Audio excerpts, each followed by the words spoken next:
A Man Named Franklin 2. What's different? What's the same?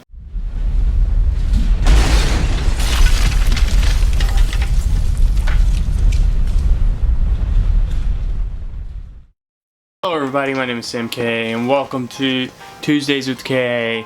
Now today what I'm going to be talking about is A Man Named Franklin 2. What's different? What's the same? What's... I don't know. Anything that's just talking about it.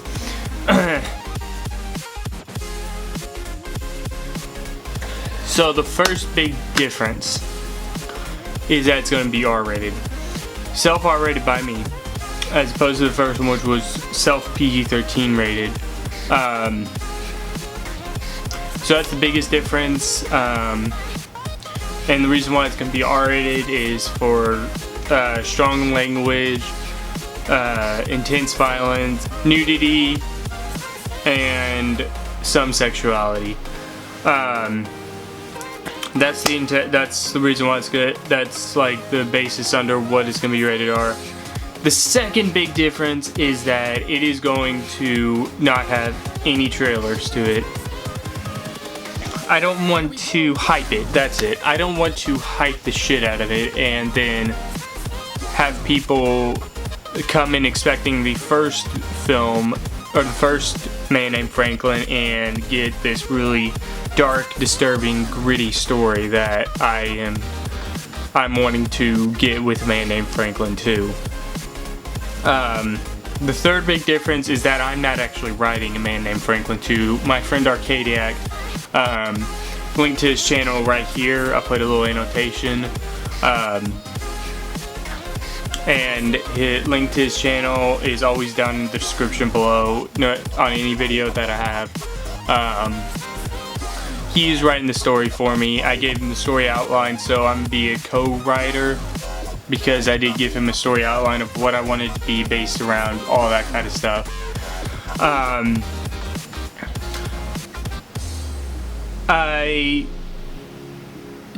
I didn't want to write another A Man Named Franklin 1. I wanted something darker, something more gritty, something more disturbing, something more personal.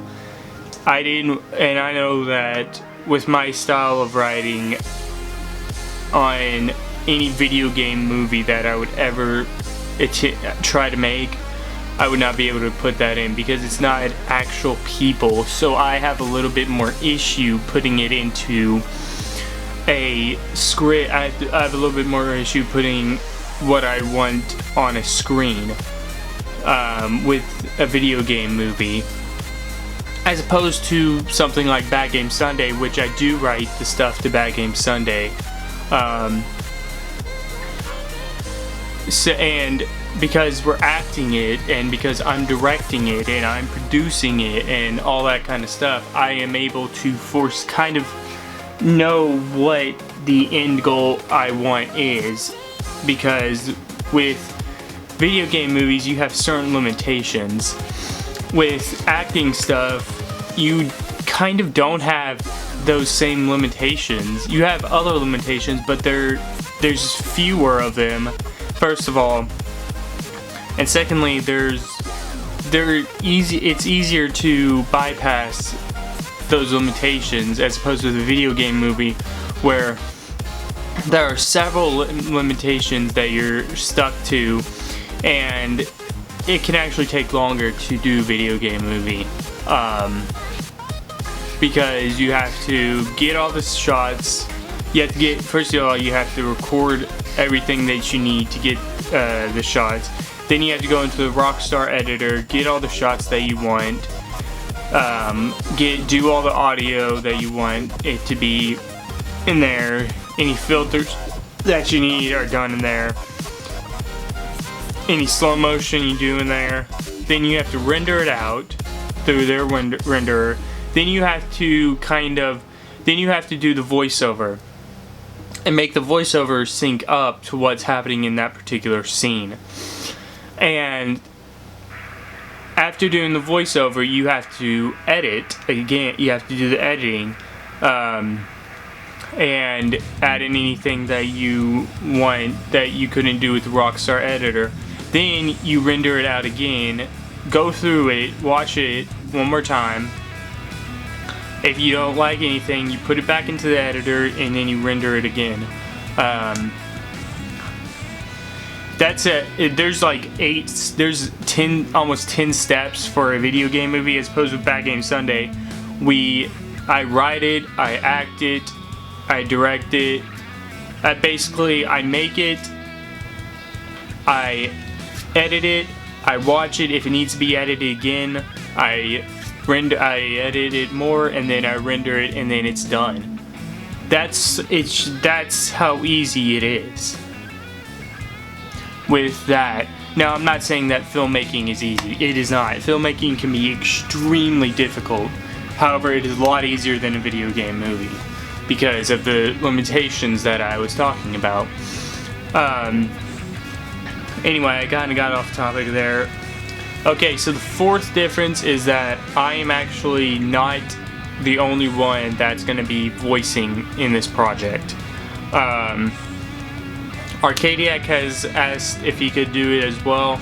Of course, I told him yes. He's actually a lot better at voices than I am. I think I've gotten a little bit better at voices because of the fact that I've had to do Legend of Zelda: Ocarina of Time, which I apologize for not getting that out. That'll be in a completely separate video, probably come out tomorrow. But yeah, I do apologize about that. But yeah, it's not a one-man team with the man named Franklin in the writing and the acting aspects. It's basically a two-man team, me and Arcadiac, and he is using a Blue Yeti, I believe, to do his voiceover, while I'm using my Movo VXR40, which I use for my commentary gaming. It's a boom mic. I'm using that for my voiceover. Both sound really good. Both are, they're just really nice sounding. So you can expect higher quality voiceover audio than the first one. Let's jump to some of the similarities.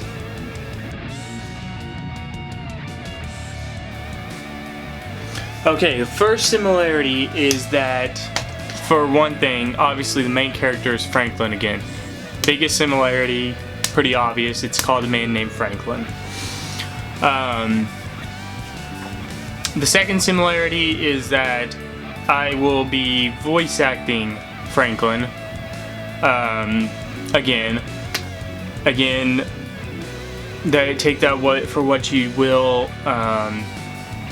That's kind of a like thing where it's like, yeah, no duh for some people, and other people is like, oh cool, he's returning as that particular character. The third similarity is that it kind of follows in the wake of the whole betrayal story from the first one, but it's different, if you know what I mean.